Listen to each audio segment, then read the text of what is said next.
Yeah, we have touched on how capitalism is unjust yesterday through looking into the fundamental features of the system.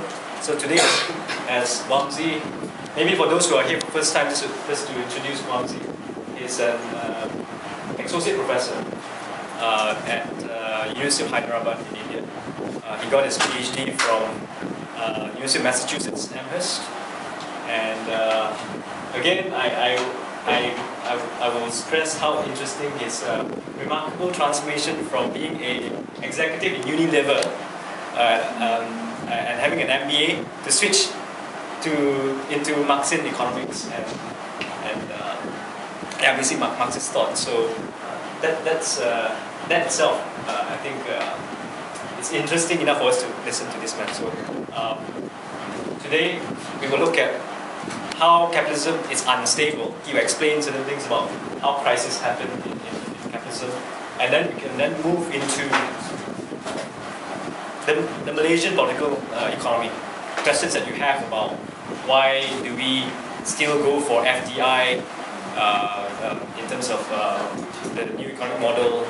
Maybe I also told him maybe some of us want to know more about how property booms usually comes close together with any financial crisis, right? And I've heard so much from even talking to construction people here. They say that there's still a lot of demand for property markets in Malaysia. So maybe you can give us some insights on how these things work. Yeah, please. Thanks, Gil.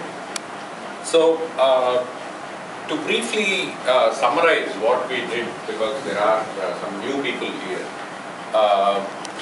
Now, what we essentially did yesterday is to show how capitalists appropriate more than what they pay the workers, right, from the workers.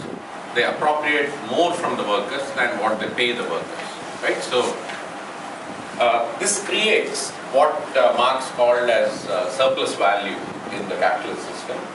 And since the capitalists do not produce the surplus value, but are recipients of the surplus value, it's an unjust system, right? So it's based on exploitation, it's based on theft. So the system is fundamentally unjust, right? So that is the basic argument. It doesn't seem so. So what Marx was trying to do in volume 1 is he was trying to explain that, capitalism on the surface looks fair, looks competitive, looks fair, there's equal exchange. But underneath the surface, the system is based on injustice. And, in comparison with, let's say, other social systems, you take other ways of organizing the economy, like slavery. Slavery is, unjust, on the surface. Some people who do the production, they don't even own themselves, so obviously they don't own the product that they make. So slavery, it's obvious. Feudalism also, it's obvious, because, the serfs perform unpaid labor for the feudal lord, right? So I gave you a simple example yesterday. In a week, let's say Sunday, you take it out, for religion, etc.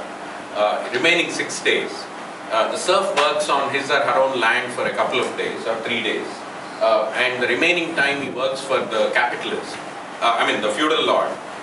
And this sort of split basically shows that, the serf is performing unpaid labor. He is not paid wages or anything, by the feudal lord. Whereas when you come to the capitalist system, it becomes a little more difficult to see, that, there is exploitation in the system. Because in capitalism, well, workers are getting paid wages.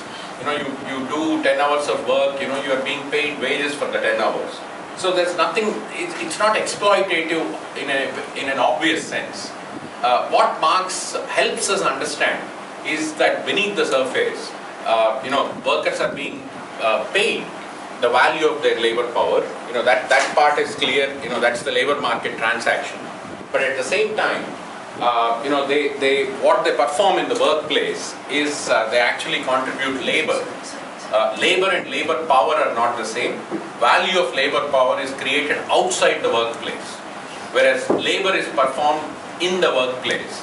And as we learned yesterday, labor being the generator of value of all commodities, the capitalist is positioned to extract more value from the workers. There's no guarantee for this, so the capitalist actually has to use all kinds of strategies. He could use surveillance technologies, he could use force, he could use persuasion, he could use different methods to extract more value from the workers than what he pays the workers, right? So that is the basis of theft or exploitation in the capitalist system.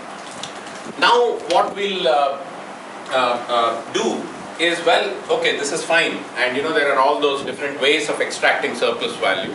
So one of the ways is like lengthening the working day.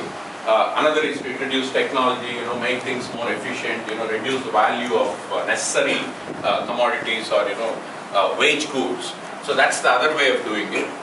You make workers work harder, during every hour of work that they perform. So that's called intensity of labor.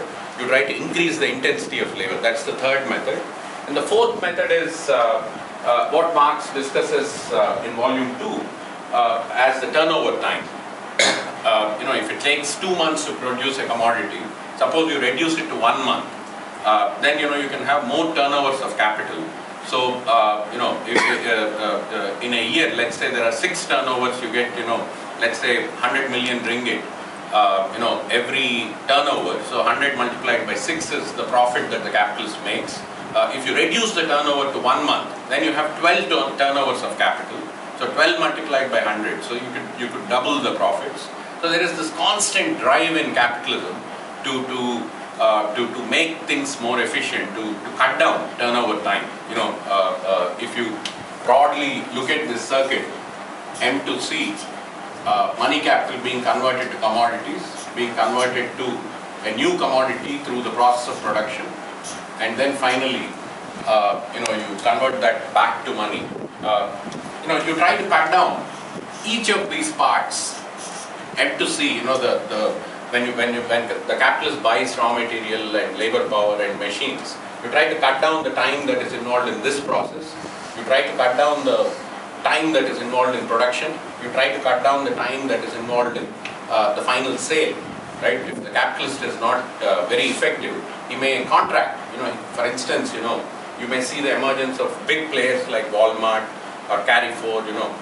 What they essentially do is perform this function, right? They sell goods in the final market, right? So each of these stages in the circuit of capital, there's a constant drive in capitalism to cut the time.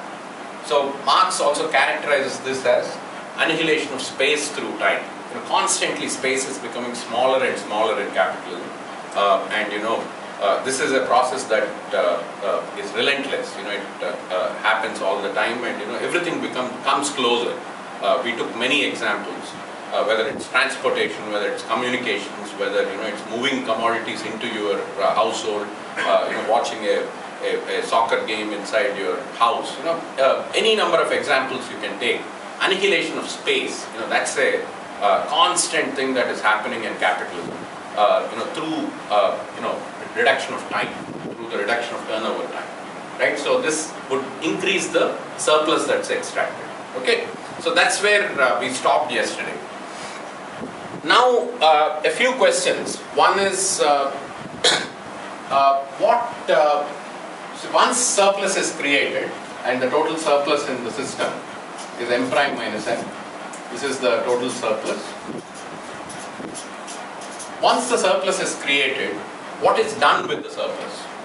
The workers produce this surplus and capitalists appropriate this surplus, right? So that part is clear, and we understood that this is the theft that is going on in capitalism. That's why it's unjust.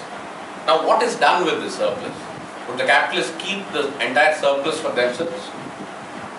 How is it, what is done with the surplus? What is done with the surplus in any society? This circuit here the circuit of capital, in order for this circuit to exist, you need various conditions of existence of this basic circuit. There are many people who don't directly take part in this circuit, but who play a contributing role for this circuit to exist. So what the capitalist does, once he appropriates the surplus, that's the first step, he then redistributes it to the whole society. Okay, who are these players, who get parts of the surplus? Of course, the capitalist himself, what he does is he uses the surplus